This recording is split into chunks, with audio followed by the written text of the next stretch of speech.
Bonsoir Maxime, bonsoir Jessica. Bonsoir. Bonsoir. Merci d'avoir accepté mon invitation à cette petite vidéo entrevue sur le thème de votre activité dans le cadre de la Nuit de la philosophie 2021. Donc, d'abord, je vous laisse vous présenter. Parlez-nous un peu de vous.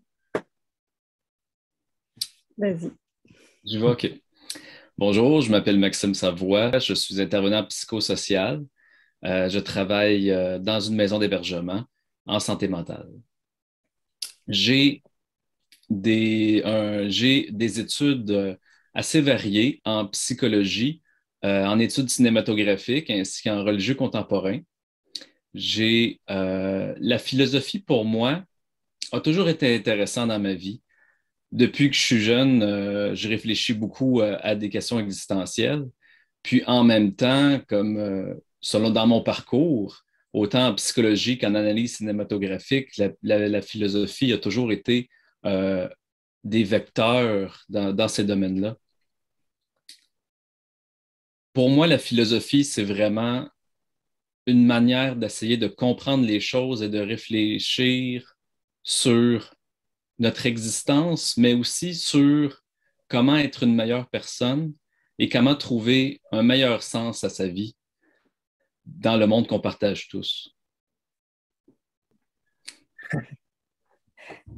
Oui, Jessica. bonjour, je m'appelle Jessica Ragazzini. Je suis doctorante en études des arts et en histoire de l'art. Je suis aussi chargée de cours et coordonnatrice dans une galerie d'art contemporain. Ma spécialité porte plus effectivement sur l'art et sur les représentations corporelles, mais je m'intéresse aussi beaucoup à la philosophie et à l'esthétique. J'ai commencé une maîtrise en France en philosophie, spécialisée plutôt sur les questions relatives à la représentation et à la conceptualisation de la corporéité et du corps par rapport donc, aux œuvres de Merleau-Ponty. Mais je m'intéresse aussi à la philosophie plus contemporaine et notamment aux écrits de Byung-Chul Han, dont cette pièce en fait est beaucoup inspirée.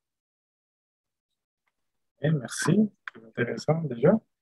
Euh, ben, qu'est-ce que vous allez présenter justement à la Nuit de la philosophie, pièce de théâtre, entre deux personnages? Mais je vous laisse en parler un peu.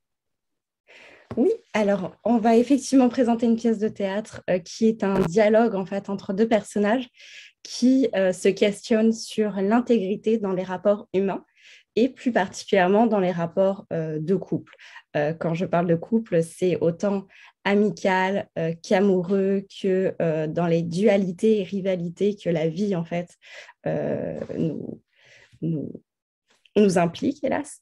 Voilà, on va essayer d'un petit peu questionner ces rapports humains-là et on a essayé d'orienter notre proposition autour de la philosophie de Byung-Chul Han qui parle justement de cette hyper-médiatisation, hyper-efficacité qui engendre plusieurs difficultés relationnelles et qui parfois peut-être nous permet de nous questionner sur qu'est-ce que c'est que l'intégrité dans les rapports humains, dans les rapports amicaux, familiaux. Euh, donc voilà, c'est un peu ça. Je pourrais dire aussi que justement, dans notre époque du 21e siècle, où que les médias sociaux prennent de plus en plus de place, où qu'on a de plus en plus de moyens de communication, être vraiment toujours intègre autant avec les gens qu'on voit en réalité qu'autant que ce soit dans des commentaires Facebook, dans des commentaires Facebook ou sur Twitter, ça nous montre vraiment plusieurs facettes de notre personnalité. Il y a des gens qui ne pouvaient pas se retrouver, mais qui peuvent se retrouver dans une communauté virtuelle pour l'instant. Mais est-ce que ça peut être assez suffisant comme connexion pour être vraiment une connexion réelle avec un autre? C'est une réflexion qui peut se faire. Notre histoire se situe au début de la pandémie, où que présentement, on vit une époque, même une période qui est assez différente de ce qu'on a vécu avant. On est vraiment moment d'arrêt, mais d'arrêt complet de la société, où on pensait toujours aller dans une direction, mais que cette direction-là est devenue maintenant floue, est devenue très vague pour tous.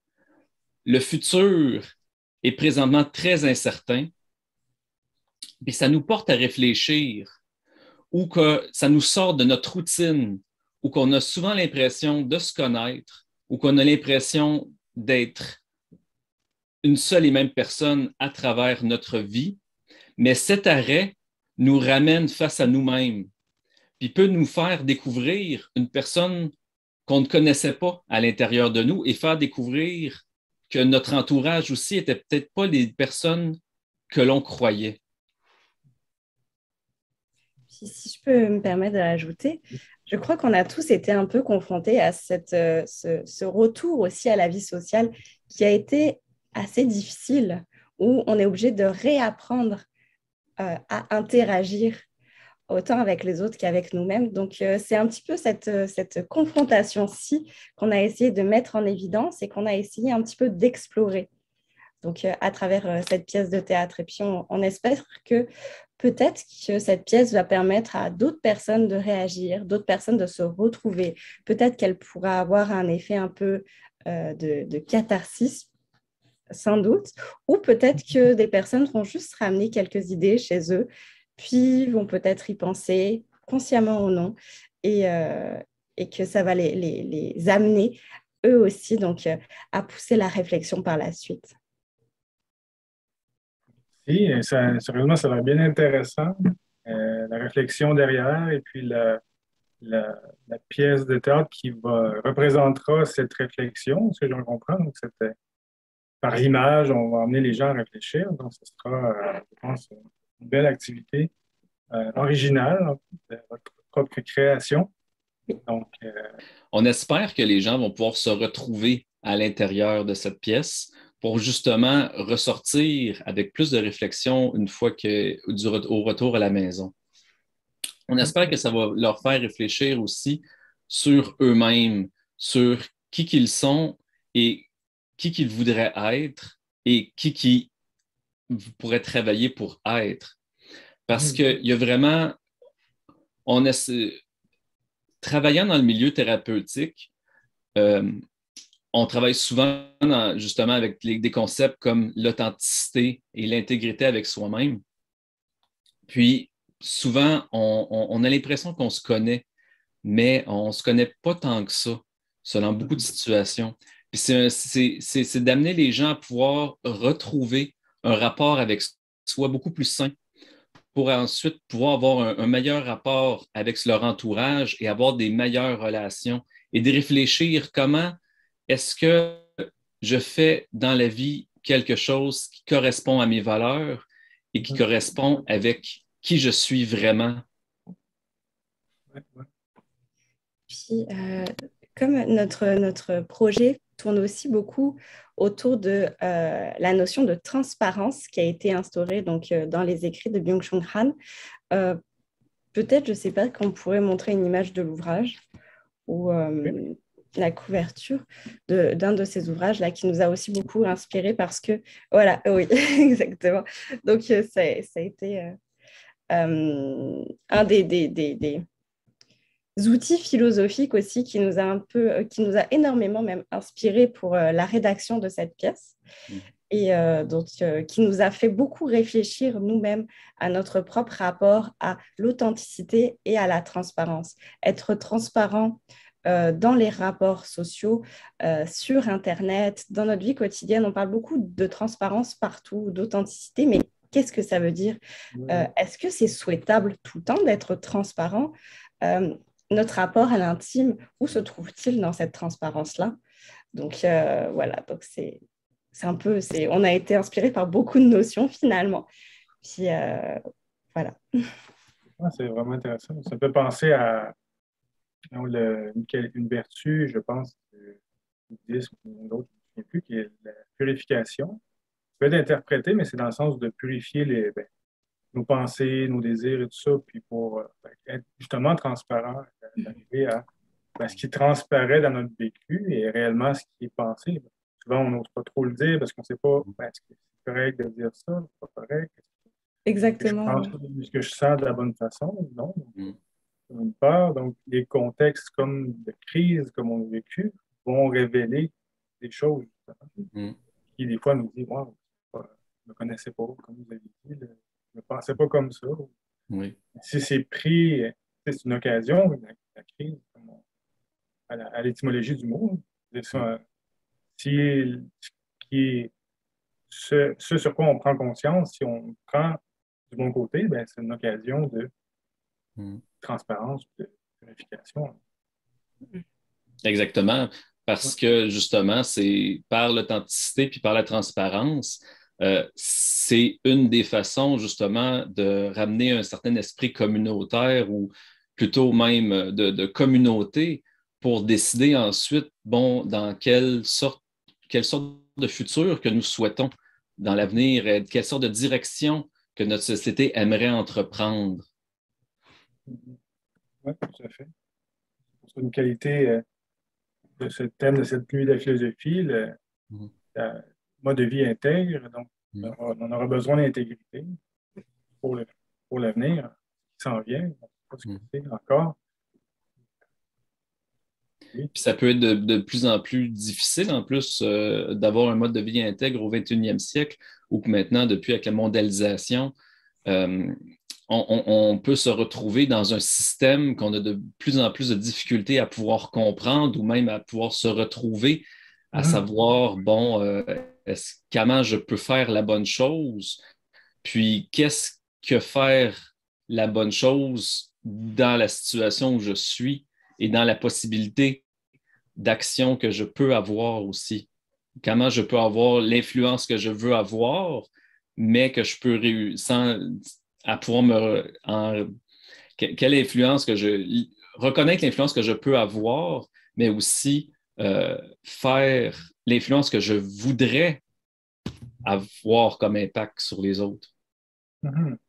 J'ajoute juste une réflexion qui me fait penser à l'idée de l'identité où on a eu ce contexte de mondialisation et là, on assiste à une espèce plus de repli avec forcé, en fait, avec Mhm.